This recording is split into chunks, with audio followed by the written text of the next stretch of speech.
Bismillah, alhamdulillah, wassalatu wassalamu ala rasulillah. Insyaallah pada kesempatan hari ini kita akan lanjutkan kembali pelajaran kita tentang nahwu ya. Nah, sekarang kita akan membahas tentang al-mubtada'u wal khobaru. Jadi kita akan membahas mubtada dan khobar.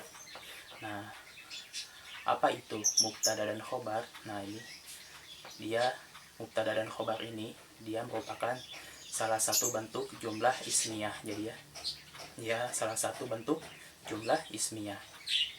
Jumlah ismiyah itu apa? Jumlah yang diawali dengan isim. Nah ini ya. Jadi mubtada khobar juga karena dia dimulai dengan isim, maka dia termasuk salah satu jumlah ismiyah ya. Nah di sini ada definisinya ya. Al mubtada, jadi mubtada adalah isim yang terletak di awal kalimatnya di sini ya. Jadi isim ya, ingat ya, isim bukan fi'il. Jadi isim yang terletak di awal kalimat itu disebut mubtada ya. Dan kemudian di sini ada khobar ya, khobar di sini. Khobar definisinya adalah pelengkap atau penyempurna dari si mubtada tadi ya.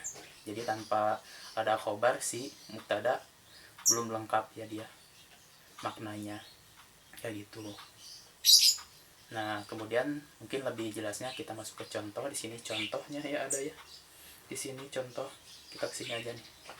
Contoh al baitu jamilun. Nah di sini ya. Al baitu ini, nah di sini disebut mubtada. Kenapa disebut mubtada? Karena dia isim ya dia. Kemudian dia terletak di awal, makanya dia disebut mubtada ya. Nah, misalnya kalau kita terjemahkan di sini al-baitu, rumah itu. Apakah yang dimaksud udah jelas oleh kita atau belum? Kalau kita perhatikan al-baitu, rumah itu. Jadi apa ya dimaksud rumah itu gitu kan? Nah, itu belum lengkap berarti ya dia kalimatnya. Otomatis dia membutuhkan khobarnya di sini, pelengkapnya, yaitu jamilun, indah. Jadi kalau kita terjemahkan al baitu jamilun, rumah itu bagus ya. Jadi sudah paham maksudnya, oh ternyata rumah itu bagus kayak gitu ya. Makanya di sini dia al baitu dia, nah ini sebagai mubtada, terus jamilun dia sebagai khobarnya. Nah ini syarat mubtada pada isim mufrad mudzakkar di sini harus ma'rifah ya, dia harus ma'rifah. Penggunaannya dia pakai di sini, kalau di sini pakai alif lam ya. Pakai alif lam. Jadi dia harus ma'rifah al mubtada ini. Kemudian si khobarnya sendiri di sini tanwin ya, jamilun. Berarti khobar di sini penggunaannya pakai tanwin ya atau nakirah dia.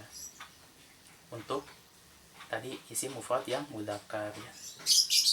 Jadi kalau kita i'rab di sini al-mubtada'u marfu'un wa 'alamatu raf'ihi. Jadi mubtada harus rafa dan tanda rafanya dhammatun zahiratun fi akhirih, dengan dhammah yang jelas di akhirnya. Dan ini kan al-baitu, ini dhammahnya dia jelas ya di akhirnya. Terus ini jamilun khabarul mubtada'i marfu'un wa 'alamatu raf'ihi dhammatun zahiratun fi akhirih. Kayak gitu, jadi sama ya dia.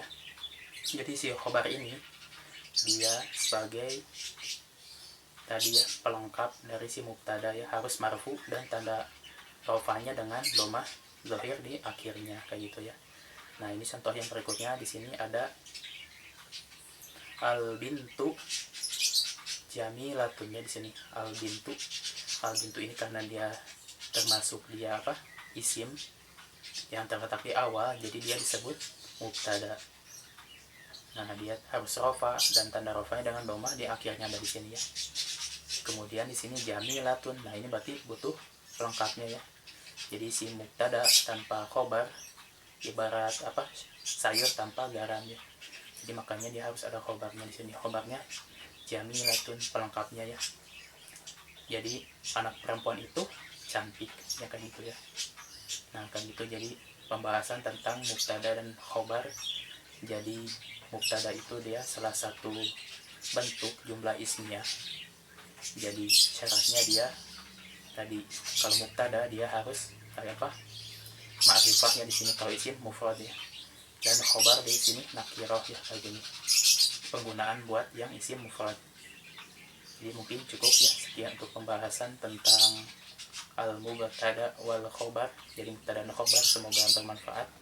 Mohon maaf apabila banyak kekurangan serta kesalahan. Assalamualaikum warahmatullahi wabarakatuh.